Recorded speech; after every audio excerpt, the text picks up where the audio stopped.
আসসালামু আলাইকুম সম্মানিত ভিউয়ার্স, আপনারা দেখতে পাচ্ছেন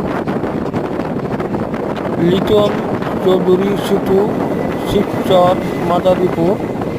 তো আমরা সেতুর উপর উঠে গেলাম। অনেক সুন্দর ছোট নদীর উপরে সেতুটি, যোগাযোগ ব্যবস্থা অনেক সুন্দর, এপার থেকে ওপার যাতায়াত ব্যবস্থা। ভিডিওটি ভালো লাগলে অবশ্যই লাইক করুন, শেয়ার করবেন। সবাইকে সাথে থাকার জন্য ধন্যবাদ।